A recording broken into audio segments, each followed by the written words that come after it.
Hello there, and welcome back. What is this place? Disconnected. Disconnected. Disconnected. You have reached a number that has been disconnected.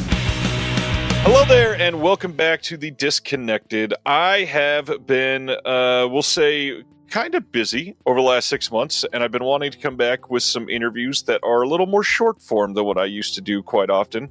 And some of the things that I want to highlight is other YouTubers that I feel like people should be watching for film and or physical media. And one of them is my friend Chuck here. I'll just say it right off the bat, everybody, before you hear another word, should go click on the button to subscribe.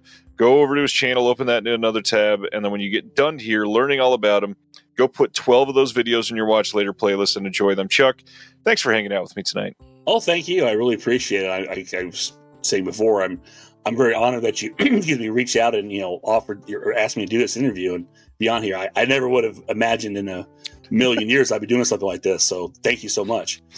Well, I got like a main thesis that we're going to talk about that I mentioned in the very first time I reached out, and we'll get to that in a little bit. But first, I feel like people got to know you before we get into the headier stuff. So how about you tell people about who you are as a person before we get into the film stuff? I'm one of the older guys on here. For all the people I've seen doing physical media on YouTube, I realize I'm one of the old guys. I just turned 50 back in March. I do have two kids at 10 and almost 15, so that's crazy. But I've always had a thing for movies since I was a little kid. Younger than them, honestly. And I talk about it on a video, which I think is the one that probably got your attention. Just kind of my quote unquote origin story. My mom used to take me to movies as a kid on a regular basis, and I just kind of grew up with that. And grew up during the 80s, which to me was such a great time to grow up, and the video store era. So movies on a weekend was a big thing, and it's funny because I talk about in the video. I never thought I was a collector. Mm-hmm. But I guess over time I was collecting stuff. I realized it wasn't until like 2021 I realized, hey, I'm a collector now, even though I had like 1,000 some movies at that point. But I was just buying because I liked them, So that's kind of me. I mean, I love. I don't have any particular genre. I like pretty much movies are movies. Yep. I love Oscar winners. I love schlock, and then everything in between. I even talked about adult films on my channel, for 18 and over, of course. But to me, film is film. Good, bad, and everything in between. That is one of the reasons why I wanted to talk to you, because there's so many people that do this that they seem to buy only one type of thing or only watch one type of thing. And yeah, we all listen, everybody that does this, we all love horror movies, but we all can't just talk about horror movies all the time because it gets so samey. And when you can go specifically in your channel to three different videos and get three starkly different genres, it's somebody that I want to be able to talk to because they clearly enjoy a lot of different things. Yeah, that is something I noticed when I first, started watching other physical media collectors. That a majority of it was, horror, cult kind of stuff, which I guess is the easy thing to really talk about. I mean, it's the widest range of, people. Not people are going and talking about, the 1927 Wings Oscar Best Picture silent film. So yeah, it's definitely the comfortable aspect, I guess, and. Which is, what got me in, because I talked about on that video, it was the Friday the 13th box set from Scream that came in. I was like, because I love Friday the 13th. It's like, okay, this comes in, I'm going to talk about it. And before that, it's like, I was listening to podcasts and stuff. I was like, I really want to do something. I started with comic books. I was a big comic book collector for a while, and I would listen to comic book podcasts, and I found movie podcasts, and these guys are all talking about this stuff, and it's really cool. I'm like hearing these conversations. I'm not really having them with them, but I'm in my mind kind of going back and forth with these guys. And like, how do I do that? How can I talk to somebody or, talk about what I like? And at the time, I didn't really have the ability or knowledge or know-how or equipment to put together a podcast, and I always wanted to do something like that. And then when YouTube came along, I started watching that, and I was like, I started seeing some of these guys, Christian Hanna Horror, Pizzal, these guys. And I was like, oh, that's really cool. I could do that. I just don't know how. Yeah. But when that box is okay, this is, I'm going to take the chance. I'm going to do this. Of course, at that time, well, I should have known everybody's going to do that. It's that big thing, but I wanted to put my take on it as best I could. And those early videos are rough. I'm doing it from a laptop. They got the fisheye. I'm still working. I'm not that my videos are like high class now, but I'm still, they're all from a phone. I'm still doing the basic kind of editing just to get by. But that was kind of my thing. And then after a while, because it started off with just, okay, here's the movies I got. And then I started, I want to talk about this. I like these movies, and this is my chance to, branch out. I thought it'd be interesting because Vinegar Syndrome was selling 4K adult films. Like, who does that? And these are classics. I mean, they're filmed. Like I talked about in my very first video about that. Just because it's porn doesn't mean you can't be good. Right. And, so I said, I'll do this and see how it goes. And surprisingly, some of those got, really big views, which I don't know what it says about everybody else. But, even because I did a mini series, I recall it's like Cinema After Dark is what I kind of call it. And it's funny, I think my highest, or my most popular video is me talking about Felicity. It's got like over so many thousands of views, which blows my mind. Yeah. Felicity it's a classic. Just plain and simple. The minute ago you just said going to the movies with your mom. Do you feel like she treated that as just like a fun thing, or did you feel like it was important to her? I think in some ways a little of both, but not like important. Like I want to teach them about movies. It was more like, cause she was a single mother, and it was just me and her. And, it was something for she and I to do. And our movie theater was, when I lived in Michigan, was like a block away from the house.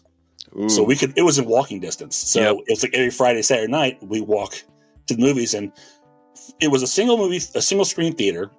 Wow. It's like an old theater. From what she tells me, and I don't remember because I wasn't paying, but she said it was like $1, ticket. Something was really cheap. So I doubt it was like probably first run. I don't know. But because I saw Star Wars there, I saw Raiders of the Lost Ark, a lot of these classic Tron, all these movies in, that little theater. I remember we go across the street, they had like a fish and chicken restaurant. I can't remember what it's called, but that's what we do. But that was kind of the regular thing. And again, not thinking anything of it, but I would see these movies, and as a kid, they would kind of gleam onto me, and I would just, back then, obviously you had no home video. They weren't on TV. All you saw was a movie, and that was it. It was all in your mind from that point. And I would play these movies out as a kid, just being the characters. I would buy the novelization so I could relive the movie. Ooh, nice. And I would read it. That's how I learned to read at such an early age, because I was a prolific reader, and it was because of those. And I could hear the characters' voices in my head. I would read them out loud in those voices, and that's how I entertained myself. And it's like I got a bug without really knowing I was getting it. It wasn't the only thing she was doing. She just took me in. That was it. Then, of course, we had HBO. I would see movies. At that time, HBO played the same movie like 5 times a day. So you'd see it all the time. So that's how I saw a lot of those. And then I went to the library and I found books on like Universal horror films. I learned about, Boris Karloff and Lon Chaney and all these classics. And that's kind of how that started, just learning about somewhat of a history of film, Nice. So. The novelizations is a, pardon the pun, but like a novel thing for a lot of people in this community. We don't hear a lot about them. Did you mostly stick to ones that you'd already seen the film for? Or did you branch out to ones that were brand new to you? I think I primarily stuck to what I knew. Mainly because I wasn't looking for anything and just, it's Star Wars, we get that, or Star Trek or something like that. So that's primarily what it was. I mean, I had a few. I think I got like Conan the Barbarian, but I hadn't seen the movie because Mom wouldn't let me see Conan. That's too much. But I remember having that book. I don't know if I actually read it though, but I remember having the book. Do you remember like the first novelization that got you into it? Oh man, I want to say it probably was Star Wars. Nice. Because as a kid, I was born in '75, so. You are the demographic. Yes, Star Wars was my sweet spot. I mean, as a kid, that was the first big thing I remember was, I was born just before Jaws came out, Star Wars. I remember that Christmas, probably not, I didn't get the mail away, none of that stuff, but I do remember having a Christmas of Star Wars stuff. Yeah, but Star Wars was my thing up until, probably 84, 85. It helped me through some dark times. That is great. First theatrical experience. Do you have like fond memories of that very first one? Do you remember it? Man, I couldn't tell you my very first theatrical experiences. There's a couple of movies that I have very fond memories of. And one of my most fond memories, and this has to do with my dad. And I've talked about this a few times on my channel also. Yeah. But my dad, him and my mom weren't, together. It was a mutual thing. It wasn't anything like bad, but he and I were never really close, but I remember one specific Saturday, he took me out. We had lunch. He bought me this little die-cast Millennium Falcon, which was so cool. I really loved that. But he took me to see Flash Gordon. Nice. And, that's a good day. Yeah, and to that day, I love that movie to this day. And just like last year, I got to take my son to see it in the theater, which was like a really full circle experience for me. And I almost get emotional talking about it now because it was so cool to think, that my dad took me to see that, and then I was able to take my son to see it. So that's really cool, and he loved it too, which was awesome. And we both love Queen. Did you buy him a die-cast Star Wars thing from one of the new movies? No, because if I wanted to, I could not afford it at this time, as opposed to 1980. I bet the new ones that are only like $15 because they're cranking out cheap shit for the new movies. I mean, it's so cool to just hear how so many of us had all these different experiences with theaters at not necessarily the exact same time, but like formidable experiences that will shape memories that you can relive with your own kids, that you are looking back on and say, when I watch Star Wars now, this is one of those core memories that I go back to and like can feel the air that I felt that day, or smell the nasty ass popcorn in this tiny Michigan theater that you went to. What were the audiences like back then in this tiny Michigan theater? Pretty civil. I don't really call it any. Again, as a little kid, I'm not really focusing. Now, it could have been chaos for all I can remember. Yeah. But I don't want to call any, unreal. Everyone's pretty much come in, you sat down, you watched the movie. It was all pleasant. Obviously no one was on a phone. No one was screaming. People were in on time, which is my biggest pet peeve, especially now that you have reserved seats. I think you should, which actually it's probably why they come in late, because they figure their seat's always there. And we're showing 25 minutes of previews first. Oh my God. That is so, we went to see Superman over the weekend, and with IMAX, and the movie's scheduled to start 12:45. Was probably like 1:10. Is all previews. Just when we went to F1, I timed it because I was curious, because these last two times it felt extra long. F1 had 32 minutes of things before the movie started. That's crazy. Yeah. I love a good watching trailers. I mean, I love trailers, but there's a point where let's get to the movie right now. I mean, to spend the money I'm spending, let's get to the movie. That, and we're seeing 4 trailers, and then they're playing a couple ads. They're doing like 3 things for the theater. You're already in. You don't need to sell me. I'm here. Right? Yeah. Exactly. Exactly. So let's get to your channel. Like, what do you tell people your channel's about? What is the mission statement of your channel? That's a damn good question. Because the mission statement was basically just me getting off my ass and doing something. Right. That's really what it was. Like I kept saying, I want to do this. I want to do it. And it was kind of my catalyst just to do it. Yeah. And over time, it's kind of just been, like I said, first it was just, hey, I got this cool thing like you talked about before. And I'm, which is how it started. But, I'm trying to get a little bit better. I've never found myself being a good reviewer. I don't know, because I'm not the harshest critic, unless it's completely awful, so I don't know how, I can't get all the technical specs like a lot of people do, with color grading. I was like, this looks good. That's all I know, but I try to do that. But I also, in some cases, away from just like new releases, I've tried to get more into, I have some VHS stuff. I'll look back and just kind of, here's what I had a kind of a memory. I went through some, my collection of TV sitcoms and, how I like those. I talked about, recently I did a little video on 2 movies about the drive-in, because all the drive-in, and I talked about those, and again, I kind of do these more adult films because who else is doing those, and just talk about them because they're still films. And, I basically just kind of me just talking to somebody, hoping someone's going to listen to my opinions or my thoughts and just recollections, because that's kind of the things I gravitate more to. Yeah. Is, the discussions of the film and how did it make you feel? What's, what do you like? Do you have a memory of it that sticks with you, or, something along those lines? I have a video. I talk about The Last American Virgin, which is my favorite 80s film. And I talk about, my history with it, my love of Diane Franklin, which I have an autographed picture of her right here under my Last American Virgin poster. Nice. But those kind of things, that just what resonates with me, and hopefully does it resonate with you? Can you, relate, those kind of things?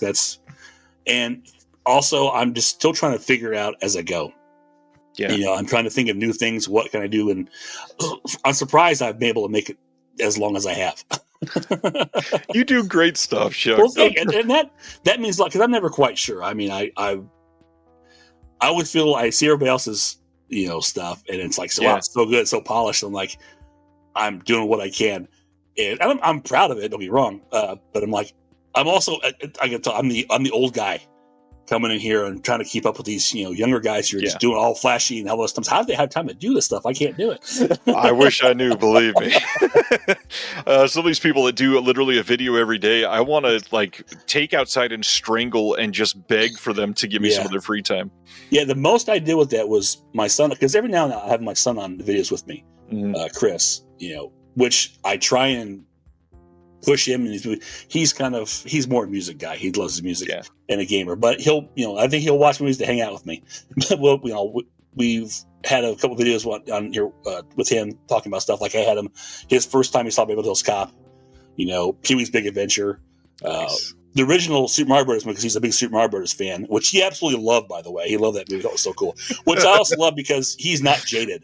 Right. Everything to him is like, if it's entertaining, it's fun. It's fine. He's not comic accurate, but it was still fun as hell. He loved it. But we also have, for instance, a shared love of all things Titanic, which was, as a kid, when he was real little, I don't want to change it off too much, but he said Titanic, heard about it. I said, well, you know what this is? And he said, no, I just heard it. I explained it to him, and he got fascinated right away. He was probably like 6 or 7. And he got the movie out, the 97 Titanic, and watched it as a 7-year-old. 3-hour movie. He watched all the extras. And I mean, he was just fascinated. He will watch the movie over and over again. So, and he did the research. He's read he and I were reading A Night to Remember. It was like the one thing we really bonded on. That was how he started learning how to read. I've taken we saw the 4K 3D restoration anniversary. We did videos on talking about that release. But for the anniversary this year, I decided we would watch every theatrical Titanic film. Wow, nice. And we did it as like weekly countdown up to the anniversary, starting with like 1930, like a German version of Titanic, which we just sit down and watch it, and him and I just discuss it and have a few laughs or whatever. And it's also a time for he and I just to hang out, which is what I love more than anything. And if he gets some kind of exposure, enjoys the film, even better. So, but that's something we did. That's the one thing I was able to put in a can and have it set up to release weekly. That's the only time I've been able to do that. And that's like I record it, and then I'm like, I'm gonna try and edit it tomorrow. If I get it pushed out, maybe the next day. It's all on the fly. It's very hard to pre-plan anything. Oh yes, believe me, I know. Unbeknownst to you, these last couple of answers have kind of been the perfect transition. So I kind of want to get into the main thing that I really wanted to bring up here. Sure. That is when I'm scrolling through my subscriptions feed and I see that there's a new Chuck video. The main thing I always think back to is this feeling of desire for community, desire for, I mean, literally, like you just said, somebody to bounce these things back off of. And what's crazy is so many people that look at others that have like a YouTube channel or a podcast, they think you're just able to talk to all these people about it. That's pretty cool. The reality is a lot of this is very isolating. And not even just on the creative side, but in 2025, loving movies is somehow a little isolating. Obviously, like going to the theater, you're not conversing during the movie or anything like that, but even making the conscious effort to go to a theater is not something that like a huge number in the population is doing in 2025. Yeah, I agree. I mean, even myself, like I said, we went to the theater to see Superman. That's the first time I've been in a theater in years. Now, I go to the drive-in regularly because one, it's cheaper. Well, and also, Chris and I have annual passes, so it's free. That makes things much easier. And I just love the drive-in experience because there, especially we have a small drive-in, and there's a lot of regulars. The same people you see every day. You can talk about these kind of movies, and that's why I love the driving experience so much, because there is that that community that's there. But I didn't really, like I said, know what my thing was until, like I said, late in my 20s. Somewhere when I was getting all these movies, and because I just liked the movies, people are like, oh my God, you've seen every movie ever made. No, I haven't, but thanks anyway. I get that all the time. It's not true. Or you own every movie. No, I don't. But, it's like I never, all my friends, which are great, but they're all gamers. Yep. They love board. What I have in video or in movies, they have in board games. Shelves full of board games and sitting around the head, and that's it. So I've got no one to really discuss. And like I said, when I was watching the videos on YouTube and I'd see all these different people talking, and I would, notice that someone would, talk to other people and other channels and they bounce them. So it's like this little community, which I thought was kind of cool.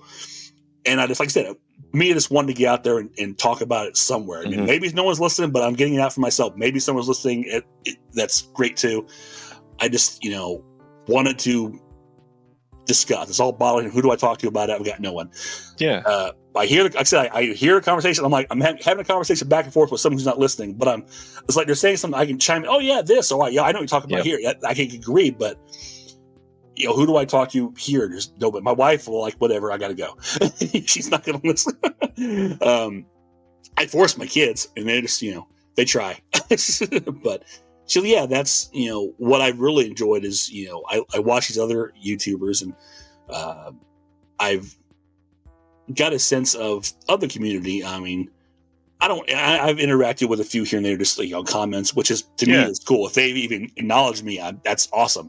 My little small, channel, that's cool. And I enjoy that. I like it a lot because I feel like it's, I don't want to say like a safe space sounds stupid, but you can just say what you want and it's okay. You can laugh about it, your likes. You're just like, no one's going to go, oh, what are you doing? Because my problem I see a lot too is you have elitists on both sides.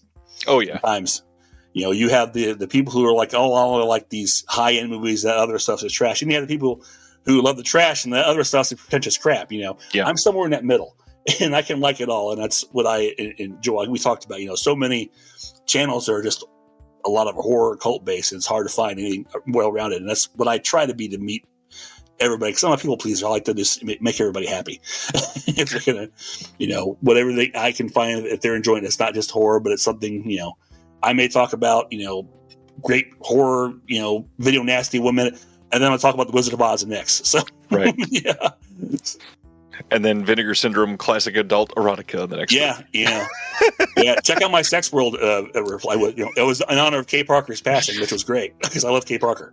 So the community side, this is where I feel like a hypocrite because I do a lot of my quote watching. Most of it is listening because I'm working, and so I can't keep the eyes on the screen while I'm doing paperwork, sadly.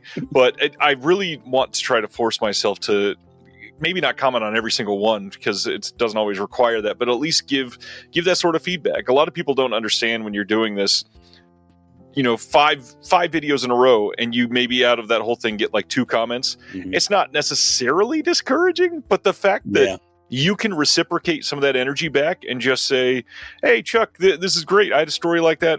And that means a lot to people like you and I that are doing these. It really does. And that was the thing about because I put a lot of videos, I don't always get comments on them.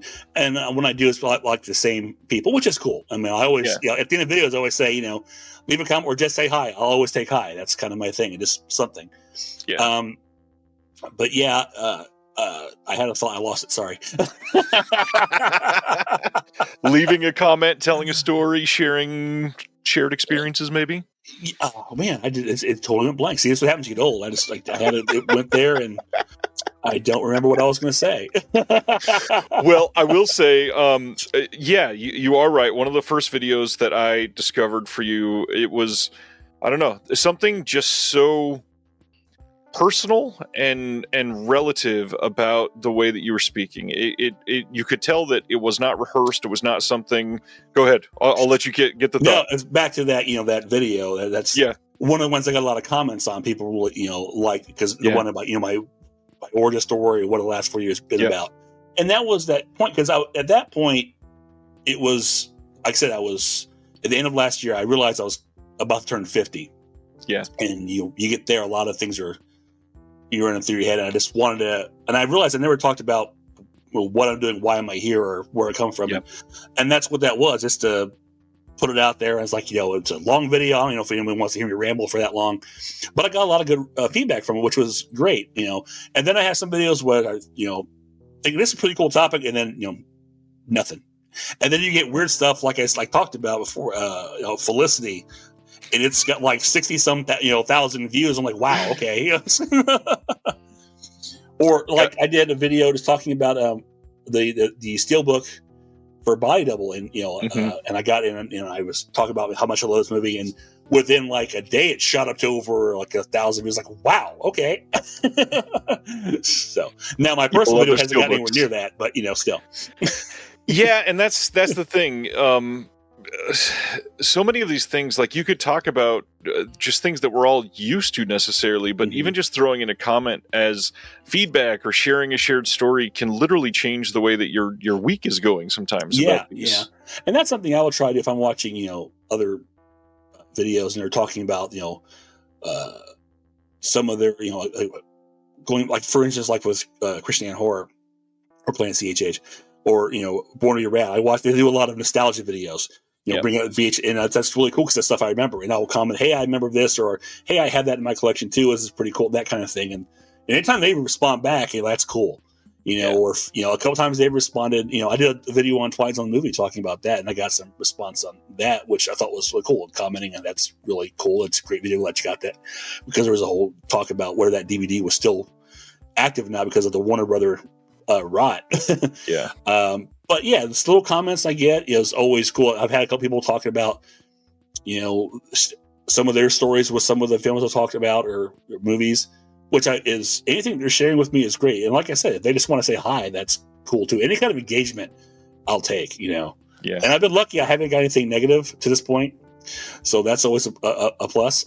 Everything's always been very positive, and that's a great feeling. I really do like anytime I get. I'm not a person that I try to be a person that's watching. Every 5 minutes I get how many likes have I got, how many clicks have I got. But it's still cool. I don't want to say you're searching for gratification, but in a lot of ways it is, and it is nice. I mean, it's not necessarily gratification, but even just to show that people care in a way. Yeah, definitely. It matters. It's an emotional connection. And the reality is it's very one-sided until the viewer takes that extra step to say, hey, I'm here and I like what you're saying, Chuck. That's absolutely, absolutely right. And I looked at it that way, but you're right. It's very one-sided. And yeah, it's definitely a great feeling when you do get that comment. Like I said, when you reached out to me, I was like blown away because I'm like, for one, I was lucky because your email took my junk mail, so I almost didn't see. And then I was like, is this for real? Because I didn't think it was for real at first. And I'm like, you want to talk to me? I mean, me, my little, So, I mean, yeah, and that was like, that blew me up, it's just like so cool, I, again, thank you for having me again. But yeah, it really was, it meant a lot. And, to think that my, personal story or whatever could reach out to somebody and actually to a few people commented on that video. And I really appreciated that. Well, I've got a couple other bigger ones, but I want to just get the nerves out for a moment. So I'm going to go through some real quick questions. Okay. No discussion here, just off the top of your head. Okay. Top 3 favorite movies of all time. My top favorite movie is probably Empire Strikes Back. I'll say Smokey and the Bandit. Nice. Ooh, man. Maybe Gone with the Wind. Oh, interesting choice. Yeah. Interesting. All right. One movie that you've never seen in the theater that you would pay almost anything to see a rep screening for? Ooh, man. Let's see. Because I've seen a lot of them. Wow. It's hard because I've managed to see so many of them. I'm going to say Last American Virgin. I doubt that will ever happen, but I'd love to see that because I love that movie so much. I would love to see that on a theater screen. But, I mean, as far as the big ones, I've seen them all. Right. So other than Last American Virgin, the one that you wish you could have been there on opening night? Ooh. Probably the original Star Wars.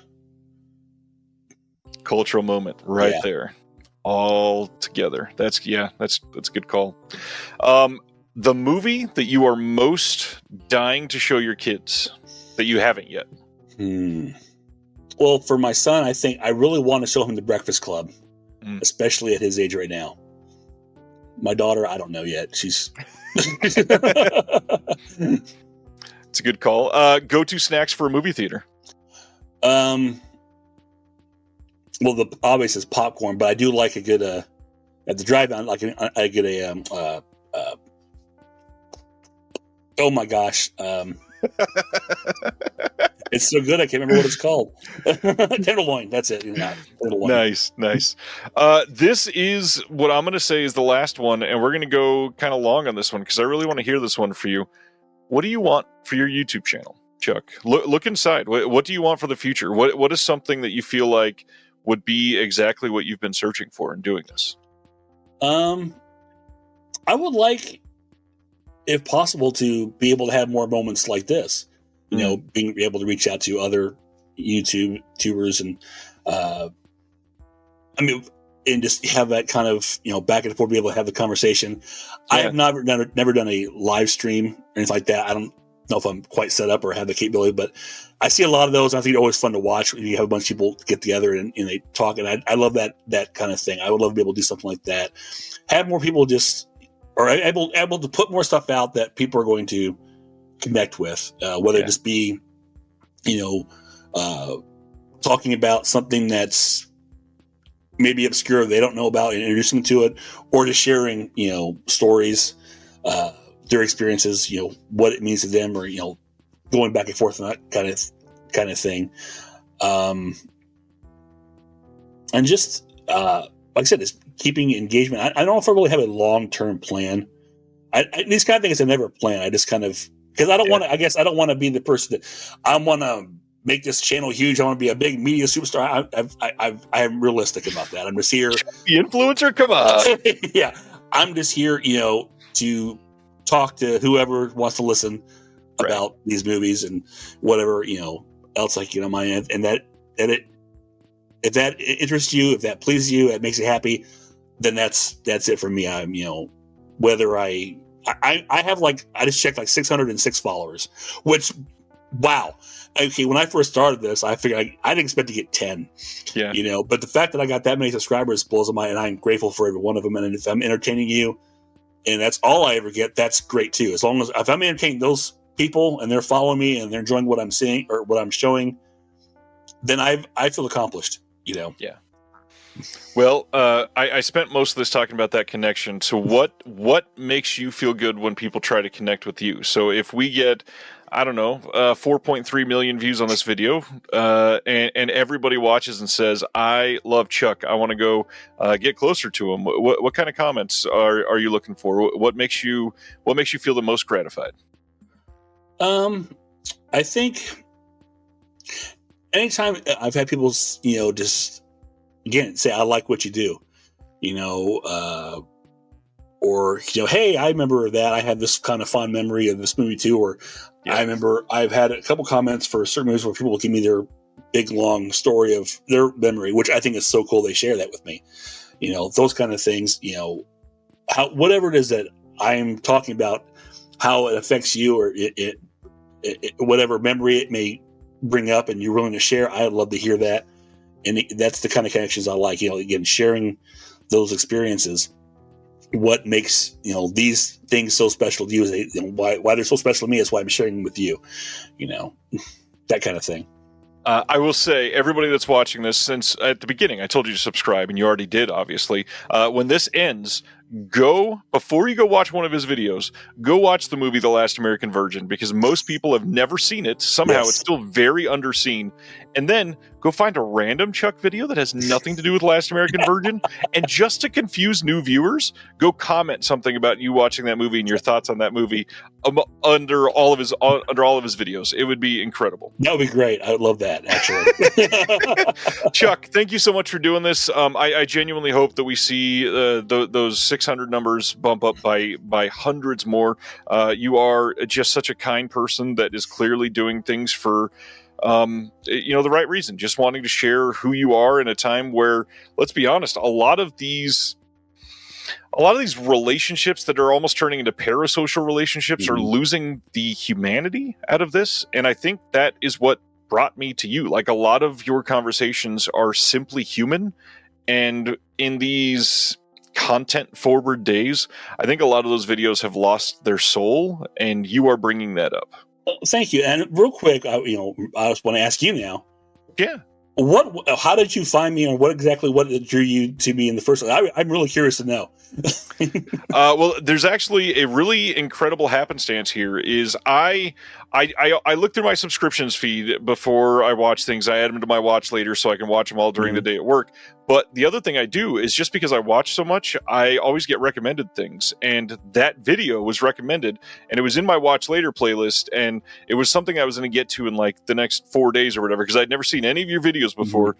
And then serendipitous, I don't know how this happened, one of my subscribers emailed me and said, you should watch this video by somebody else that I watch named Chuck. And I was like, I've already got it saved. This is incredible. Wow. I will bump it up. And so I made sure to focus on that. And that first one, I made sure to watch it literally like on a break from work, so I could sit and just, like this is great. I love that he's getting this personal. And wow.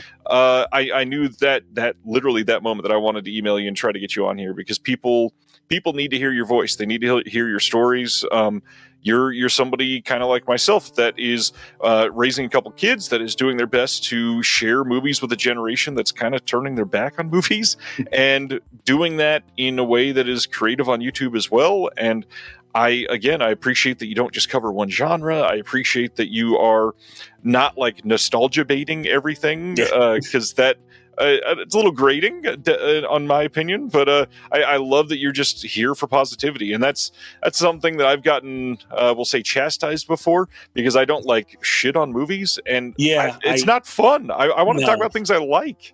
Actually, I did my most recent video was my thoughts on the new Superman movie. Yeah. And I had to redo it like 3 times, because the first 2, I was like going on a tangent about all the negative social media about how people wanted this movie to fail so badly. I'm like, what are we even doing? Why do people, I don't get it, but I was like, okay, let's get too negative. Like I had to redo it 3 times, and the third time basically is as bland as possible until it wouldn't be, because it was just like, but I mean, I don't like that either. I mean, I find that people will just watch stuff and just, rage review for whatever reason, and again, for clicks or whatever. And I'm, like I said, I'm not the harshest critic. I get that.